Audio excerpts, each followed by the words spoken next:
Are you ready? OMG! I'm Rusty. And I'm Candice. And this is The 10 p.m. podcast. This is our pilot episode. And Candice and I were thinking, ano ba yung magandang topic for a pilot episode? So, with our creativity and combined juices, ano ang ating topic, Candice? Very timely. So our topic for today is about new beginnings. Wow! So, walang pinag-isipan namin yan, guys. And, just to give them a little bit of a background why we decided, no? Kasi may mga times din na naglalakad lang kami ni Candice, parang ganyan, going home. And then, may mga conversations kami na I think, uy, bakit hindi natin to i-share, di ba? Yeah, tapos parang yung mga ganong walks natin pa uwi, very insightful siya. And then we just thought of, ba't di nga natin to i-record minsan? Siguro maganda ding i-share natin. Nga ba? Bakit siya 10 p.m.? Actually, meron talaga kaming GC. Tatlo kami. Tapos, yung pangalan ng GC is the 10 p.m., di ba? Kasi, I think, remind me kung tama, no? At that time, I was parang heartbroken. And then, syempre, pagka ganun, may mga time na kailangan mong tawagan yung friends mo. Nagkataon na at 10 p.m., nag-call kami, nag-group call kami. So, ako, si Candice, and our friend, Ben, who will be joining us in this podcast soon. So, ayun. And then, since then, pag pumapatak na yung 10 p.m., yun na yung asara namin. Na parang, oh, ayan na, nakapag-relapse na ba lahat? Ganyan. Tsaka parang we figured na usually, pag 10 p.m. onwards, dun tayo medyo nagiging soft. Like, yung mga feelings natin, like after a long day, yung mga gusto mo lang i-unload, you'd usually feel it by that time. Doon na nag-share ng mga, like, yung mga things na you normally wouldn't think of on working hours kasi busy pa, but pagdating ng 10 p.m., doon na yun. And hanggang sa napansin na rin namin na eventually, kahit hindi 10 p.m., we would share our feelings with each other. So, doon na naman pumasok na yung tagline natin na because somewhere in the world, it's always 10 p.m. So, yun yung naisip namin na, nga no, kahit hindi 10 p.m. ng Philippine time, somewhere in the world, it's 10 p.m. So, okay lang to share what you're feeling. So, I think yun yung pinaka naging gist kung bakit 10 p.m. podcast ang tinitle natin dito. Okay. So, yun. Thank you for at least alam nung nakakarami. And sobrang sakto din, no? Kasi nung pinag-uusapan nga natin, parang very podcast title talaga yung The 10 p.m. podcast. So, I hope na maging siya, something that others will also value, di ba? So, yeah, I do think na since na bring up mo na rin the topic that we have, no, and it's about new beginnings. Ano ba para sa yung new beginnings, Candy? So, it's really big kasi, 'di ba? So, pero para sa ano ba yung sinasabi mo nating new beginnings na to? Shocks. But yeah, totoo yung what you said na it's very big, no? And parang ako siguro ang pinaka naiisip ko when you say new beginnings, it's about yung mga transitions in life, like yung mga changes, going through the changes in life and how you kind of parang adapt to it. It can be as simple as like for example, you're moving to a new place, starting a new job, pwedeng ganon, di ba? But pwede rin siyang beginnings in the form of like for example having to go through big transitions in life, like for example going through a breakup, losing someone na really special to you. May mga new beginnings din in those aspects. So I think it's something that is very personal, very subjective siya, pero what I'm also seeing is regardless kung ano yung context, it's always parang siyang clean slate for someone. It's the process of how you go through that change siguro. Parang that's how I'm thinking of beginnings. Ikaw ba? Thinking about it, no? So, important din kasi na maging clear for me. I mean, when we were talking about new beginnings, ang ganda kasi pakinggan na beginnings, pilot episode. Parang ganun. Yeah. But I also had a hard time na parang ano ba yung mga new beginnings? And for me, it's really about number one, knowing and re-knowing yourself. Candice would know this, no? Madami akong like friends who I've unfriended. Yung friends mo na yon, kilala yung certain person kung sino ka.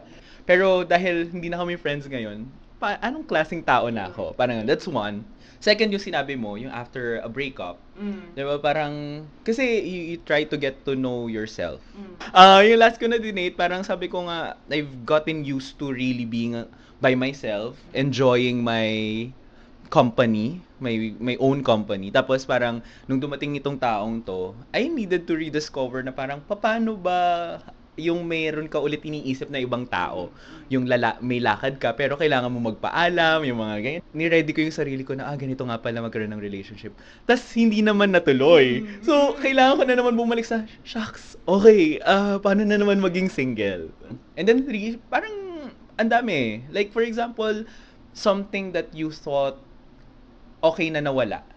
Alam ni Candice also to na yung pagvo-volleyball. So for a certain amount of time na mag-friends kami ni Candice, start kaming mag-friends pre-pandemic. Nakilala ko ni Candice, I would work out sa gym. And then at that time, hindi ako ma-volleyball.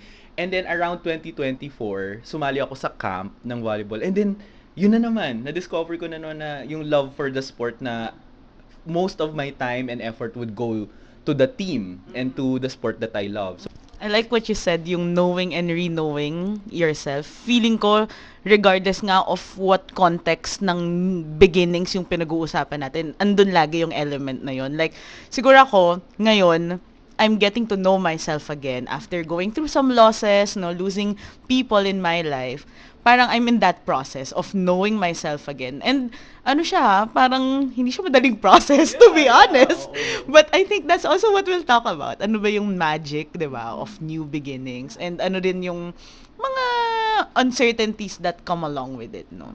And it's really about embracing that aspect or that process of knowing yourself. Na-mention mo kanina is yung the magic of new beginnings. And I think this is the time wherein siguro we can share some, personal experiences wherein you feel like, that's a new beginning that I want to share with, the listeners of our podcast. So ito, hindi naman siya like super recent for me, but I feel like it's still something na I'm going through now, no? So, I recently moved nga to a new job, which is where we're at, no? Yeah. Currently. It's a new beginning for me because, like, before I came into this workplace, no, I would really parang imagine myself na, shucks, I would want to be there. So, in my mind, andun talaga yung mindset na, shucks, I hope I can get that. Parang ganon.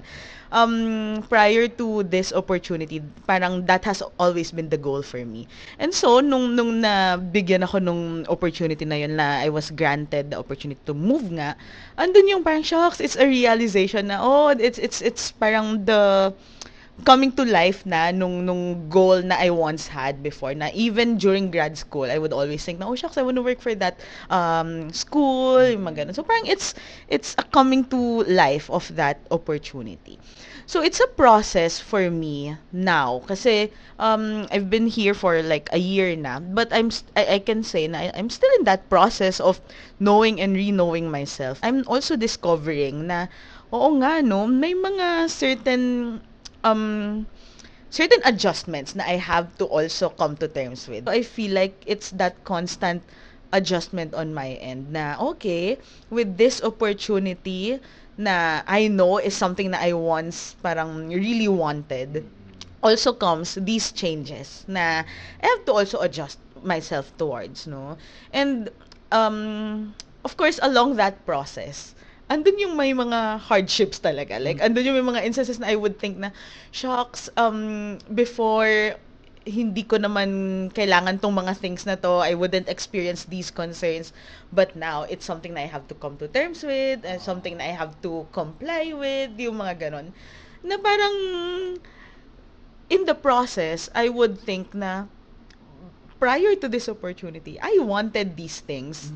Ito yung goal ko in mind. But now that I'm here, there are these things na I have to come to terms with na parang hindi siya madali for me. As I'm transitioning to this new workplace, nakikilala ko rin yung sarili ko better. Like, mas nakikita ko yung mga things that I really am passionate about, yung mga strengths ko, yung mga alam kong kaya kong gawin when it comes to work aspects.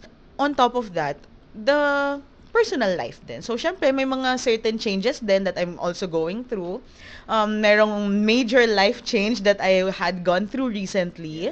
And right now, I'm in that process of like knowing myself. I'm trying to see now, ano ba talaga yung mga, sino ba talaga, like the people who are there for me. So, parang andun ako sa ganung process. And it's not an easy thing to go through. Pero I think the magic there is that it's always a learning curve for me. It's always a learning opportunity for me na parang at the end of each day, oo nga no, may mga challenges, may mga hardships. But at the same time, oh, I'm learning this about myself. I'm seeing na ito pala yung parang gusto ko. So, ano siya eh, parang halo-halong process siya. I guess ito yung what we were saying kanina, there's magic, there's uncertainties to it, no? We've known each other, Yeah. di ba, from 2019, I think, di ba, through the pandemic. Pero yung workmates talaga, ngayon lang. Yeah. And you've been with the same company for a year now. So, I think, meron naman tayong tinatawag dito na grace. Yeah. In, knowing na, okay, ganito pala yung system dito. Something that I've set a goal to be a part of, but now I'm seeing a lot of things. Di ba, na alam mo yun, yung parang sobrang perfect kasi ng picture kapag goal natin eh. Or gusto natin siyang matching. Pero pag nandun na tayo, sometimes, may mga nakikita tayo na, hindi pala siya perfect picture. So, I'd like to ask lang din, what led you to, alam mo yun, to really get into and step into that new beginning na, sige, I'll take this right now. I think it would always go back to, alam ko kasi for myself na it's what I want. Na for the longest time, gusto ko tong mangyari. Parang ganun. And the opportunities there in front of me, siguro that's also something na I learned along the way. Kasi parang before, I would always shy away from opportunities. Like, I would always think na, parang di pa ako prepared for that one, di pa ako well-equipped. And even with other, like, di lang naman sa work, but siguro in terms of trying out new things then, like trying out new hobbies, no? Before, I would always shy away from those things. Pero ngayon, I'm like, okay, andyan yung opportunity and I know that this is something na I've been wanting for a long time. So, I guess it's really that desire on my end na I want this. I've been wanting this for a long time. And kaya din naman ako nag-work hard. Like, kaya ako nag-aral, nag-bourse, so that I can eventually be given that opportunity. So, it's really parang making the most out of the opportunity that's been given to me. I like ang sinabi mo was that I always knew what I wanted. Parang for that gives you din kasi the courage, di ba? Pag clear sa kung ano yung gusto mo, whatever uncertainties come with, the change or the opportunity, parang yun din yung motivation mo, di ba? Na parang, okay, I'll grab it. Kasi paano kung wala nang other time na dumating to?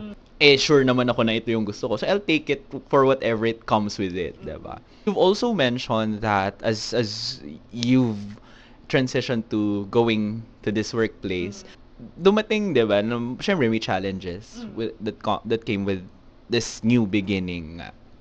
How did you, at least, when you figured out na, hindi pala to perfect picture, parang ganyan, what kept you going? Siguro, pa din, parang, it's the awareness on my end na, I always read this, na parang nothing worth having comes easy. And, parang nung nandito na ako, like, where I am now, dun ko na-realize na, nga no, nothing worth having comes easy. Yes, this opportunity is very big for me. Pero syempre, hindi lang naman siya landed on a silver plate. You also have to work hard for it, no? And at the same time, I feel like, yung mga adjustments, yung mga challenges na I'm seeing, hindi lang with work, but even with the other personal stuff na I'm going through, it's also a way for me to kind of, parang get to know myself better, no? And I see it as opportunities for me to really sharpen myself, parang kung just to be about it. Pero yeah, it's really going back to it's part of the process eh. I mean, hindi naman pwedeng lahat smooth sailing. So I guess that ano din, that mindset na, oh nga, it's not perfect. But also, um, it's having then that parang sense of trust sa sarili mo na kaya ko to. Even if mahirap, kaya ko to. And I guess of course doon rin papasok yung you get to also have the support from your friends, the people around you. Kayo, you're very much aware of that, no? So I guess that's also helpful to just show up every day. And yun din, even that reminder na I'm gonna show up every day. I think that's always been a mantra of mine na I'm just gonna show up. Parang ganun. At least if anything happens, I did my part. Hindi yung sa akin, sa part ko nagkulang. But at least I gave my all. I think yun. Parang I've also made sure, not made sure, but I as much as possible, I try to like say yes as much as I can and just grab opportunities as much as I can. As long as kaya ko pa. I like what you said nga na parang even if it became challenging, parang somehow it was about showing up, number one, but also making sure or having the small things, 'di ba, na parang that helped you through it. Like sabi nga, like you have friends.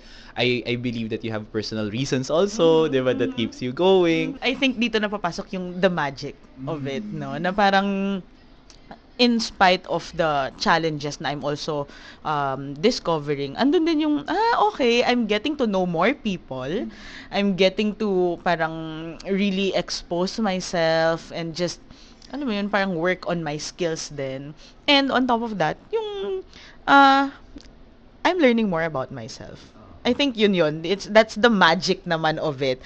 Na, siguro minsan, with what you're going through, minsan mahirap yung makita, di ba? Parang, it's so easy to put those things aside. But like what you said, it's going back to those small things. Those things then na you can also focus on. And di ba kapag nagse-sessions naman tayo, that's something na we always try to share then with the clients, no? Na we try and shift that perspective. So, along with it, parang andun din naman yung mga realizations na may good things din. And marami yung mga good things na yon, no?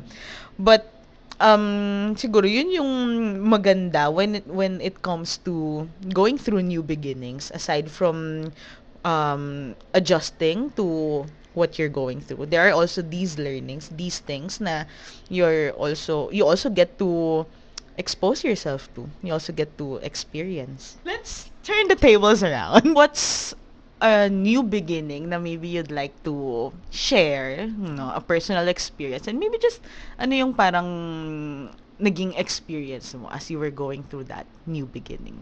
Siguro sa akin, Kan, basically, just like what I shared earlier, for the past 2 years, since 2024, talagang my effort and my time would go to volleyball. Diba? Kasi dun sa sinalihan ko na camp, parang isa ako dun sa mga naging pioneer nung team namin. So, because of that, I needed to make sure na parang binibuild namin yung team. So, up until today, I still have a role in the team. Medyo nagbawas na ng responsibilities. Pero, as a player, di ba, parang yung effort ko pa din to attend trainings, saan ka makakatulong like sa pag-organize, sa pag-communicate. So, nandun pa din yung effort. But, what I think, kasi nagkaroon din ng rough patches along the way doon sa team. Personally, for me.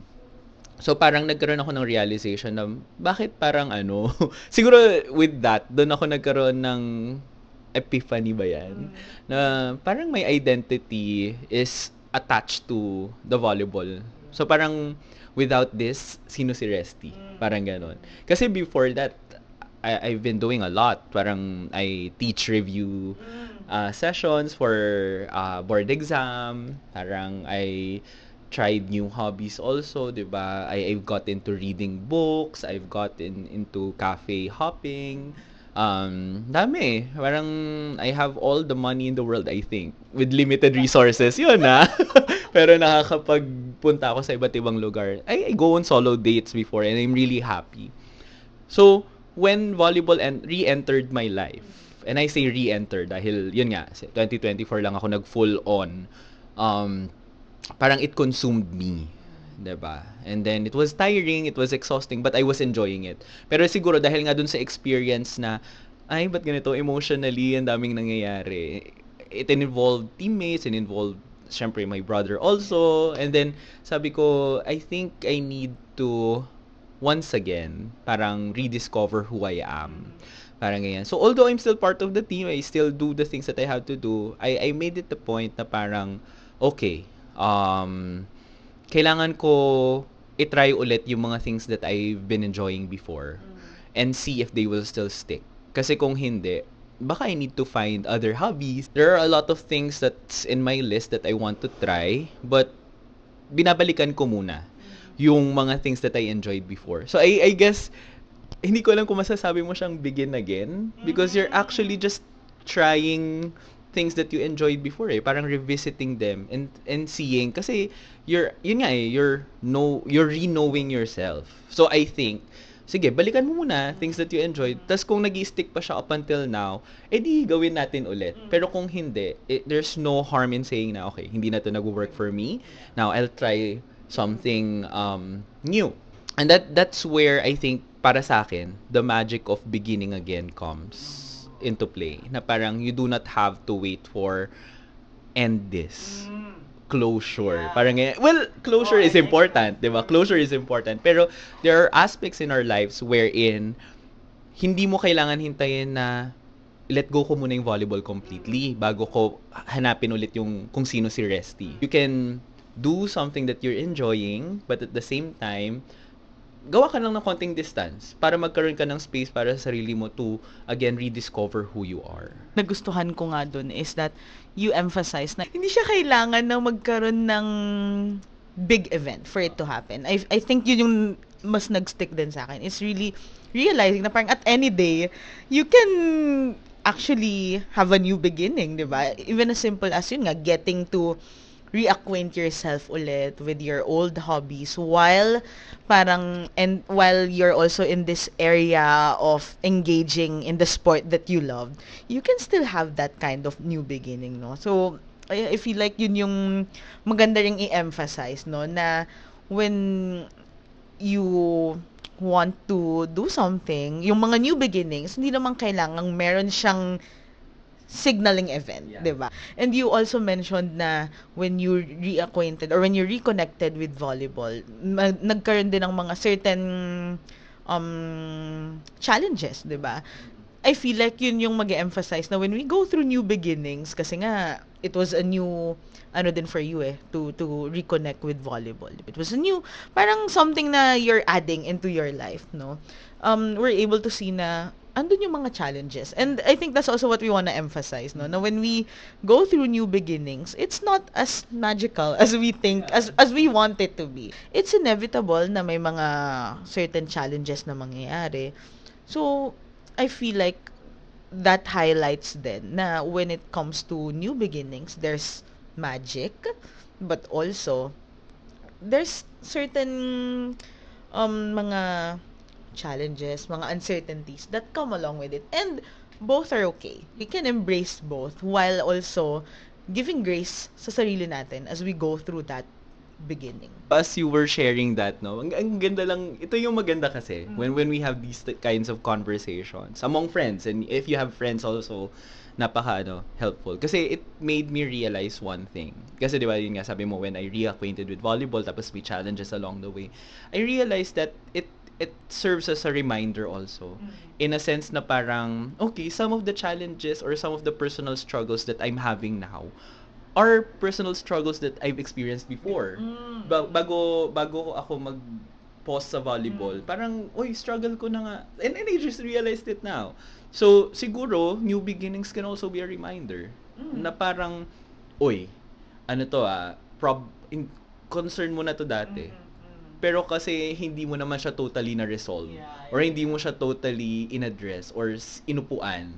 So I think this also becomes as an opportunity, 'di ba? Okay, so bumabalik ka, you're doing something that you love, but it comes along with the struggles na hindi mo pa totally na-outgrow. So baka opportunity to ngayon para okay, you grow with it, you mature with it. Coming into that, the second thing that I want to share, is yun nga, I've also re-entered into dating. Yeah. Before I've met this person who I'm seeing now, nag-struggle ako with another person na ayun nga, hindi naman din ang hirap hindi naman nag-show ng reciprocity, tama ba yung word na yun? Or ng interest. So, but I tried. And yun yung mahirap sometimes when you are attached to an ideal image of one person, ang hirap i-let go, 'di ba? But then comes along someone when I said na parang tama na kasi na ano na ako, parang naapektuhan na ako mentally and emotionally. Comes along a person who is the complete opposite. Na parang, okay, siya yung tipo ng tao na who would send random selfies or pictures of his dogs, parang ganyan. And then also, parang siya yung unang mag-good morning. Na parang hindi siya, yung isa siguro sa mga na-appreciate ko, na parang hindi effort for him na, oy, good morning, ganyan. And alam naman niya na kapag nasisend ngayon, tulog pa ako. So alam niya yun, ang saya na pagkagising mo, there's someone who messages you good morning. And instantly, di ba? Ay, good morning nga talaga. Before I entered into meeting this person, syempre may mga, meron din ako mga thoughts of, ito na naman, kikilalanin mo na naman yung sarili mo. But, the magic of it is that, I think, when I decided to, okay, let's try again, however this might turn out, parang yun nga, you get to practice that confidence in yourself na parang who you are when you present yourself, 'di ba? Na this is who I am now and this is how I show up for meeting this person. Parang makikita mo din, does this person appreciate who you are? It tells you na parang not everyone, 'di ba, will like who you are in specific eras of your life. But there will be people who will stay with you. Sila yung mas nakaka-appreciate kasi nakikita nila kung sino ka in different aspects. And then, mas na-appreciate din nila na mas ma-appreciate mo din sila in return. Kasi ibig sabihin, even in new eras, di ba? Very eras tour na tayo ngayon. In new eras of your life, nandoon sila. And they get to see the beauty. So, ano na lang, hindi mo kailangan manghinayang dun sa mga tao na hindi na-appreciate, 'di ba, na nandito ka sa era na to, hindi to para sa akin. Ano nila 'yon? Freedom nila 'yon to let go. Pero those who stick and nakita mo na, they've been patient with me, they will help you through it. They will give you feedback, they will give you their thoughts na baka ganito besh, baka ito yung nangyayari, parang ganyan. So, difficult conversations, I think. That's part of new beginnings. Going back to the dating, I'm just happy where I am, I think. Kasi I allowed myself to, alam mo yon, hindi ako nagwallow doon sa one person na parang, okay, hindi niya ako gusto. Nahirapan ako at first, but okay, but there will come a person, I think, na who will make you want to begin again. What I got is that you made the effort to really still put yourself out there, because syempre I also know how that situation affected you, but gusto ko yung how you reminded yourself then, Besh, na okay, I'll see what else is in store for me. And then now we're seeing it, 'di ba? Yeah. We're hearing about it. Very evident yung parang magic ng new beginnings when you also are so sure then of that decision. Parang ganun. Kasi it's easy to say na, sige, I'll try, 'di ba? Parang ganun. Pero when you're in that process, dahil nga may mga certain challenges, it can be easy also to retreat, no? Na parang wag na lang, or baka maybe this isn't for me. Kasi may challenges ka na namang na-encounter. But hindi kasi natin fully makikita yung magic of the beginnings if you don't also go through those, and if you don't parang fully commit to actually putting yourself out there. Na-realize ko lang din siya now na, oo nga no, it also goes back to yung intention mo din to actually want that new beginning for yourself, 'di ba? Parang at the end of it, kung hindi ka 100% all in to explore and get to know yourself better, mahirap talaga kasi hindi naman talaga smooth process when you begin something. Even if it's a simple hobby, no? Even if it's a simple hobby, like, yun, siguro, ano lang, just to also share, this year, I tried to be more active physically. You know that? A lot of things you've tried. Yeah. You might want to. I've tried spin classes. I've tried step classes. I went hiking. Those are things na parang last year, they would know this. I wouldn't even imagine na magagawa ko. Pero this year, I started to also commit myself to really exploring these hobbies. Kasi parang I want na hindi lang ako physically like stagnant. I want na mas active ako. So, I would consciously make those decisions na, okay, sige, ano ba yung pwede kong i-try this month, ganyan. And it's really committing yourself to that. Ngayon, ano lang, syempre may mga other factors coming in, kaya hindi rin ako fully makakommit to it. But at least, kumbaga, andun yung initial decision ko na, oh, I wanna be more active. Kaya din, mas intentional ako in actually pursuing those activities. So, I think that just shows then na it goes back to your intention to stick to a new decision or try out a new sport or explore getting to know another person, di ba? It goes back to that. Siguro, hindi ko kasi alam kung ano yung naging thought process mo before being more physically active this year. But probably along the way, nasabi mo na, I want to be more, alam mo yun, like, just to physically move. Parang ganon. And it doesn't have to be na parang, I want to be really fit. Yeah. Parang ganyan. But just to move lang. Kasi walking din, di ba? You even bought walking shoes for you. Di ba? So parang, siguro meron kang ganon na you know what you want. And then you set the intention of, paano ko ba ma-achieve to? Diba? What are the things that I can try out? And parang along the way, alam mo yun, suggestions will come, your cousins will tell you na, uy, mag-step class tayo, or ano. And then, ayun, committing. Diba? Kasi you wouldn't really know, parang, where would it end up? Kasi, diba, what if, for example, sa cycling, diba? Talagang, uy, na-enjoy ko to. Just with the first, ilang sessions ba yun? 5 sessions, di ba, of cycling. 5 classes. What if, di ba, for example, you really found your flow? Yeah. And then it would stick na parang, okay, ito pala yun. Gusto ko pala talaga to. And then magtuloy-tuloy. Di ba? And then you invest on that. So, it's really about, I think, again, the magic of new beginnings is that, okay, you have your want, you set an intention on how you're gonna go through it, you commit, and then you figure out what will stick. We've been talking about new beginnings, the magic of new beginnings, but we've also been in passing of our conversation. Parang nasasabi din natin na it's not always magical. Yeah, it's not. Yeah, it's not always magical, the new beginning. So, I want lang siguro din to ask you, what has been yung mga parts na hindi magical sa new beginning?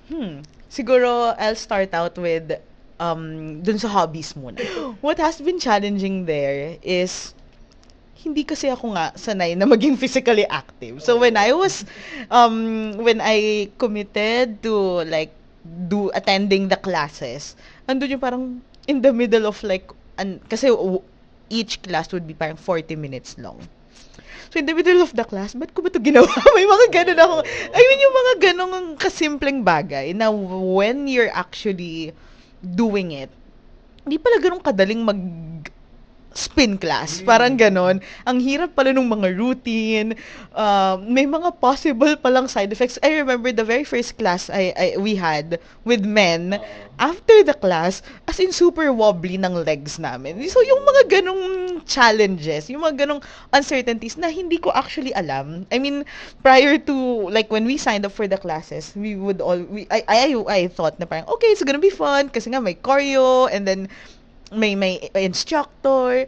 But then, yung mga ganong aspect of it, parang, ba't ko ba ito ginawa? As in, literal, sinabi ko yun sa sarili ko, ba't ba ako nag-sign up dito? So, may mga ganong experiences. And, siguro, just touching a bit on the major life transitions, no? Of course, andun nga din yung, like, you will discover na, hindi pala ganun kadali yung work. Yung mga ganon, no? Parang, there's so much that comes along with it. Ang dami pa palang iba rin kailangang tutukan, ang daming mga kailangang ibang gawin, na, to be honest, na-test din talaga yung patience ko. Like, I would always ask myself, bakit ko ba to ginusto? May mga ganon na I feel like normal naman din to have. So I think that has been the challenging parts, no? Yung mga hardships that come along with it. When you're adjusting, yun nga yung madidiscover mo na, okay, hindi pala ako okay dito. Even with the parang for example, ano ba, like with the losses that I'm also going through, 'di ba? Andun yung kahit nagsushow up ka everyday, minsan may mga instances na parang ayoko na. May mga ganun talaga. And siguro, ano lang, it's really parang, again, going back to knowing and re-knowing yourself. It's an opportunity for that. I guess with what you've said, no, I really feel as if going through those challenges have actually allowed you to know new things about yourself. Kasi, ayun nga eh, di ba parang physically, nalaman mo din, nasa ba yung limit ko? Pagdating sa cycling class. Hindi kasi, di ba, like, pag nakikita mo sa reels or sa social media, ay, nagsa-cycling ka. Oh, saya niya. I mean, the music, di ba, parang kunwari, the artist that you want, yung music na piniplay while you cycle, di ba, parang, oh, may enjoy ko to. Pero pag nandun ka na nga din naman, di ba, sino ba sa social media yung magsasabi, ang sakit ng ano. Nobody warned us about that. Yeah, and then, di ba, I like that. Yung parang nobody warned us about that. Because, again, when you go through new beginnings, nobody will warn you. People will support you na parang, oh, sige, push mo yan.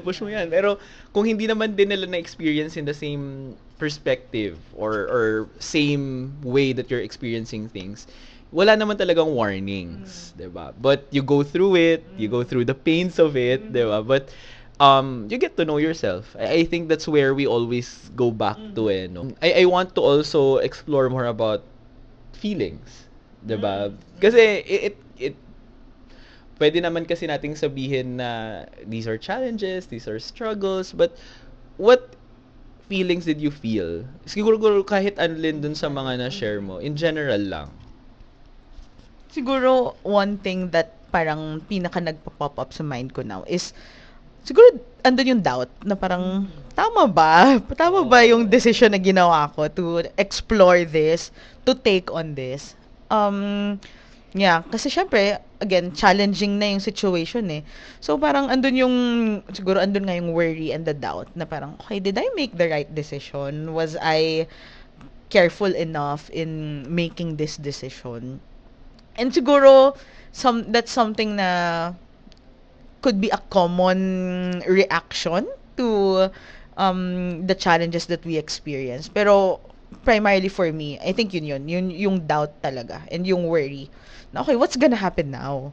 'Di ba? Parang yun yung pinaka-primary na nararamdaman ko as I adjusted to those new beginnings. The doubt may have brought you some emotions that ano ba? Tutuloy ko ba? Or ba't ko ba ginawa to in the first place? Yeah, sometimes those doubts, even when clear kasi sa'yo kung ano yung gusto mong gagawin or gusto mong ma-achieve, but when the challenges come, hindi naman talaga din natin maaalis na iisipin natin yung mga ganong klase ng questions. No?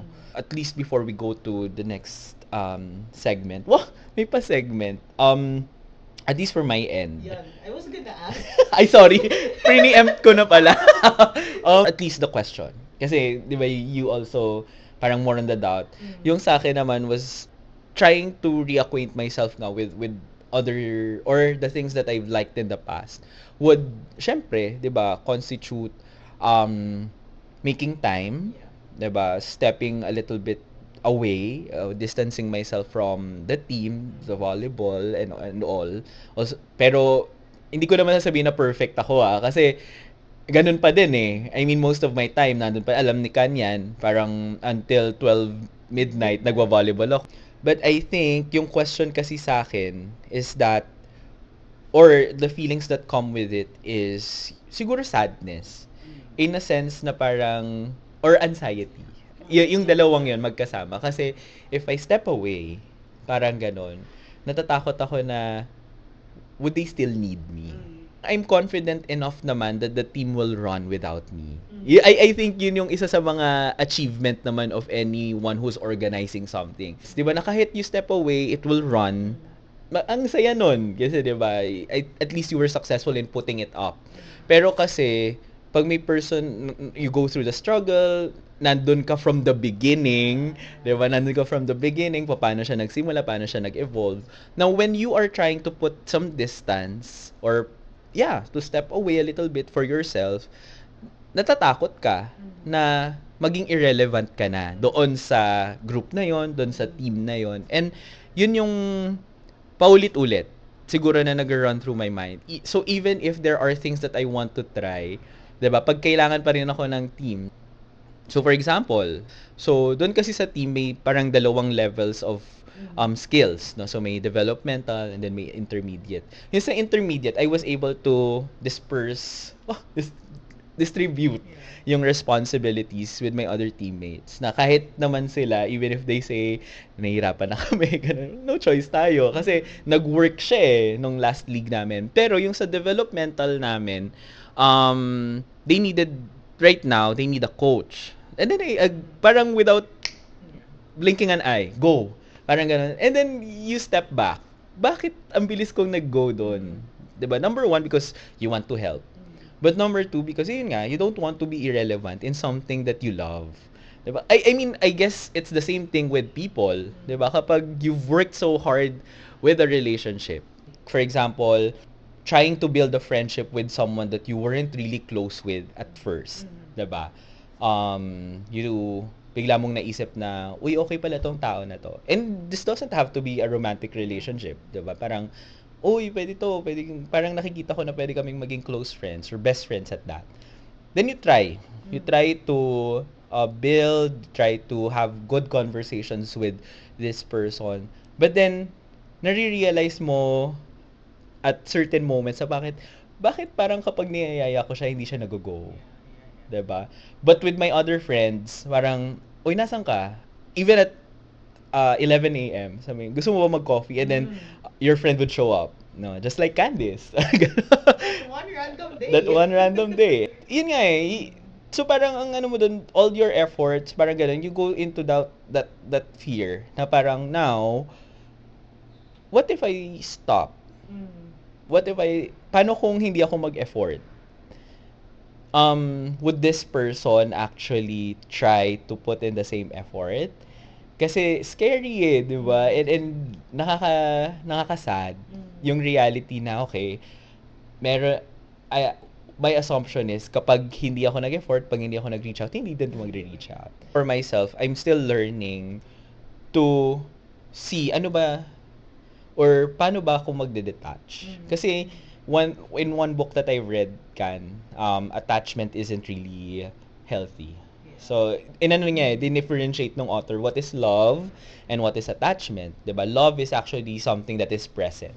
Kung ano yung nangyayari ngayon, who is this person, and then you appreciate that person with all the complexities and difficulties. That's what you call love.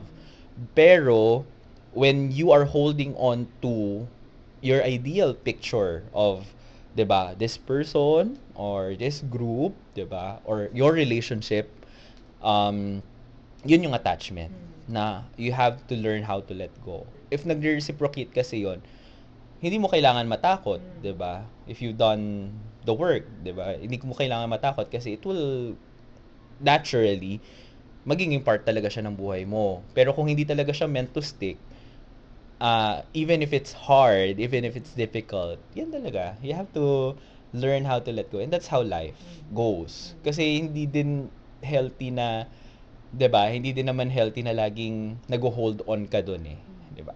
I think that relates to our topic, 'di ba? New beginning. Kasi if hindi sila mag-stick, ganun talaga, there will be other people, there will be other groups so that will come along the way. Pero I'm still in the process. Yun lang yung siguro yung ma-share ko. I'm still in the process of facing that fear, that sadness na paano nga if I step away? Will I still be relevant? Will this person still will also take in the effort or put in the effort to actually still connect with me? Nakakatuwa lang because we're able to connect like new beginnings with also talking about relationships, hindi romantic but with people in general, attachments, ganun. Pero parang ang nakikita nating siguro common regardless of the type of new beginning na we're going through, there's always hindi naman negative, but yung mga challenging emotions that we also experience. Yung that sadness, that fear, the anxiety, the worry, the doubt. Parang it also comes into picture, no? And siguro yun yung inaano din natin kanina na when we go through new beginnings, both can coexist, no? Parang if there's anything, kaya din natin hina-highlight itong mga pain points natin, no, that the challenges, the emotions na we're experiencing, it's because we wanna highlight na both are okay. Hindi naman kailangang isa lang ang mag-exist, no? Kaya nga when we talk about new beginnings, there's magic, but there's also the uncertainties that come along with it. What I'm parang taking away from this now is we can also parang choose ano ba yung mas pwede nating pagtuunan ng pansin. What can we focus on given na both experiences are okay? When you're in a new beginning, when you're going through a new beginning, what would you like to focus on? I want us to share siguro. We talked about the journey. We've talked about beginning again in so many ways. Ano yung mga tips na pwede nating i-share to those people who wants to begin again? Siguro number 1, save nyo sa playlist yung begin again. Joke lang. Oo, or watch Starting Over Again. Si Piolo, si Tony, si Iza. De joke lang. But siguro find people who will support you in that journey. Kasi it's very difficult to go through a new beginning just by yourself. And again, you will encounter parang challenges along the way. So it's very important na you have that support system. So find your tribe. Wow, we've also heard that from paano na ba to? But find the group who will really help you go through this, and yung talagang willing ding i-call out ka if parang what you're thinking of doing or probably what you're even doing is kind of parang not helpful na, or maybe may nakikita silang things na you can improve on. Find those people. Maximize their presence kasi that's really a big help as you go through that change, no? I think yun yung isa sa pinaka helpful thing for me right now. It's really parang knowing na I have people na at a random time during the day, I can just send reels to about what I'm going through. I can just send a message to, and they don't even have to ask why. They're just gonna reply, or they're just gonna be there for me, parang ganon. So that has been very helpful for me. I like what you said. Parang find your tribe in a sense that who are the people who will support you through the new beginning, because again it's a journey. It's a journey, and as if something that has come into light with what we've been talking about, it's not always magical, 'di ba? Siguro yun nga, find the support system who will be with you through the joyful points, but even more in the low points, no, of the journey. I would say na siguro related to finding your tribe, but I think to be more specific, it is paano ba being able to figure out for yourself boundaries. Oh yeah. 'Di ba? Kasi again, Yeah. kagaya ng sinabi ko kanina, even if you have people who are with you, parang ganyan, when you go through something new, when you decide na parang this is something that I want for myself, hindi kasi lahat mag-a-agree. 'Di ba? Hindi lahat magsasabi na parang I'm with you on this. And that's okay kasi ano nga nila 'yun freedom naman nila to choose if this will be too much for them, parang ganyan, and that's okay, 'di ba? So ikaw for yourself, ano ngayon yung mga boundaries mo? So for example, and very specific nga lang, babalik ako dun sa team, dun sa volleyball team namin. Pero nung nakita ko na ako yung nauubos and I couldn't play the best that I could. Kasi alam ko naman kung ano yung kaya ko eh. Pero sabi ko, bakit ako kinakabahan? Bakit ako nape-pressure? 'Di ba? Hindi ko siya na-enjoy. So, doon ko sinabi na this point, transition period tayo, I will share yung responsibilities. Yung iba naman, they were really okay. Talagang kinuha naman nila and I saw naman the genuine want no to help out. And then it helped. Parang alam mo yun, I was able to play freely and enjoy. Nakatulong din sa relationship ko with my teammates. So yun, set your boundaries. Hanggang dito lang yung kaya kong ibigay. Kung gusto kong mag-flourish sa kung ano yung gusto kong mangyari. Now, the second thing is, you do not have to be, I think, afraid in communicating it. So, set your boundaries, number one. But second is to communicate it. That's more important. Communicate not to everyone naman. Communicate to those who need to know.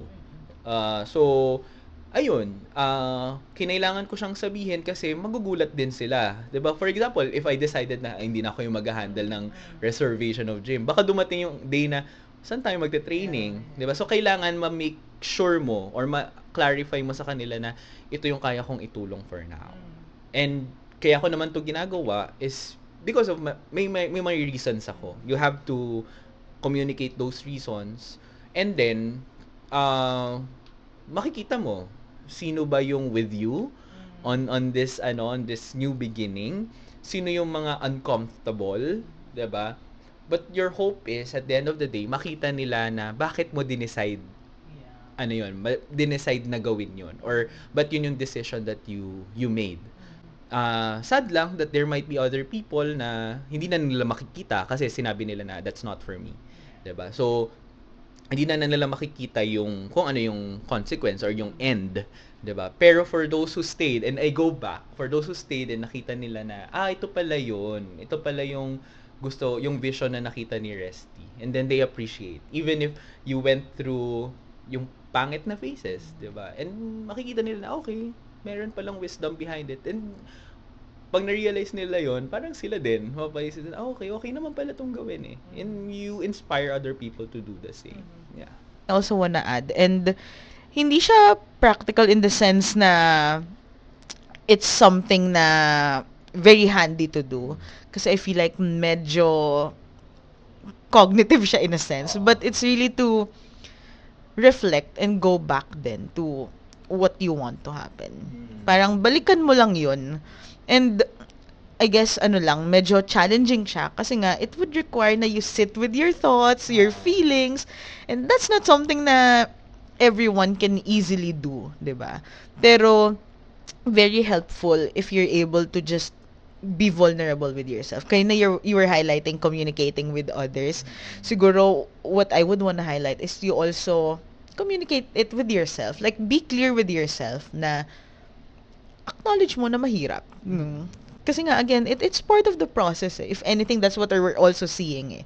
Na the challenges are part of the process. But at the same time, just go back to your intention. Bakit ko ba pinili to in the first place? Ba't ba ako nag-decide to go through this new beginning in the first place? Because that helps put things into perspective.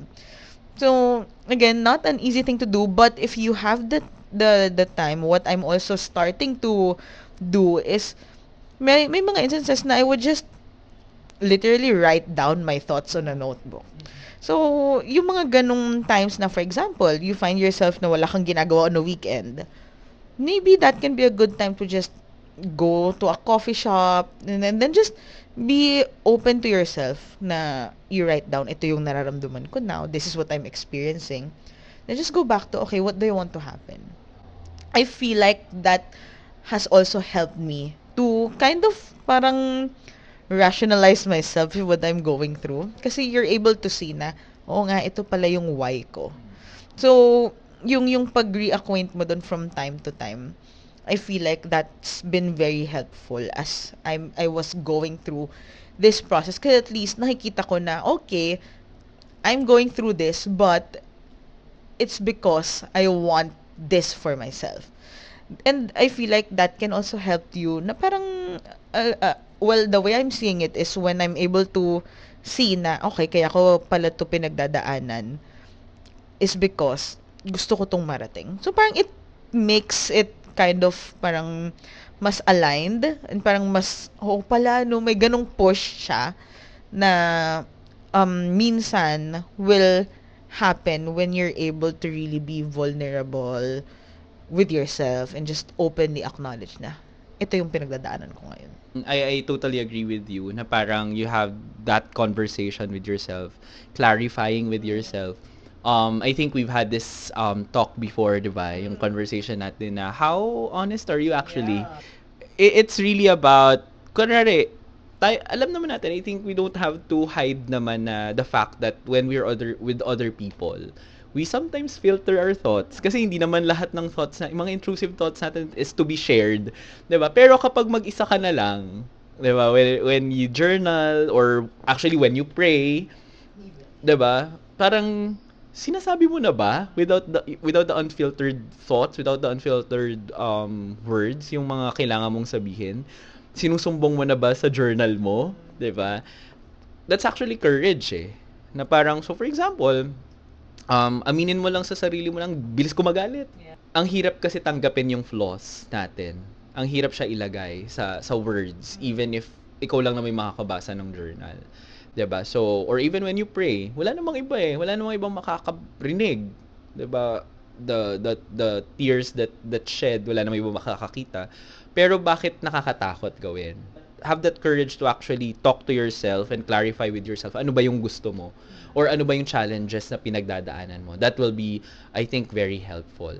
I guess as we close the pilot episode of the 10 p.m. podcast, if you're going through and this is siguro something that I would like to share. If you're going through something na alam mo yon is anxiety provoking or you're scared, 'di ba? A new experience at that. You really just have to somehow believe that it will work out. Work out in a sense na pwedeng hindi sa way na gusto mo, hindi doon sa vision na nakita mo at the start, but it will work out in a sense that you will gain something from beginning again. I like what you said na parang it will work out.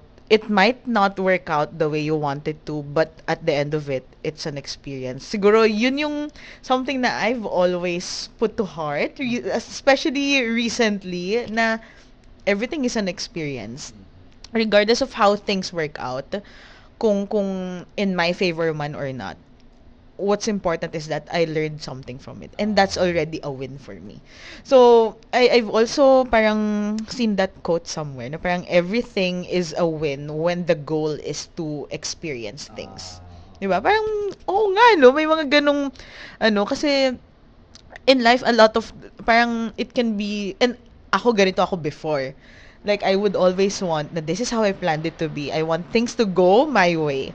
Pero, as I became more mature, I would realize na, shucks, hindi pala ganun. And yung idea of just letting go of that control of how you want things to work out and allowing things, I'm thinking about yung sinasabi ni Olivia Dean, di ba? Na parang that magic of letting go of control and just allowing things to work how they naturally are. Parang that's also helpful din for us. Yung pag-acknowledge lang na, okay, it might not turn out the way I want it to. But at the end of it, regardless kung good or bad man yan, ang turnout, syempre, you'll go through the process of like, maybe grieving the loss of that opportunity or yung rejection or whatnot. But at the end of it, there's always a learning point for you eh. Parang you always learn something from it. And that in itself is a win. Kaya lang, hindi kasi natin nare-realize yun. Kasi syempre, nagpo-focus tayo dun sa hardships. So, I also found it parang helpful and very much insightful when I also ask myself, what is this trying to teach me? Doon natin makita yung magic of the new beginning na, okay, I'm gaining something from it. I do hope that what you get, guys, from what we've been talking about is that there has to be something that you want to happen before you begin again. Yeah. May kasi doon na lang din naman magiging clear how are you gonna do it, what are the things that you can plan to try out, pero ayun there has to be a specific thing na gusto mong i-achieve before you begin again. Kung nasaan ka man, kung nasaan ka mang face, and it goes well with whatever challenges you might face. There are those who magsasabi na tama na, and that's okay. Wow, pagod na ako, and that's okay also. Pero all of the things that we've talked about, I hope that you take into heart as we end this podcast, this pilot episode, because again, our tagline is It's always 10 p.m. somewhere in the world. So yeah, and we hope to see you again in our next episode. So thank you everyone for listening. Bye.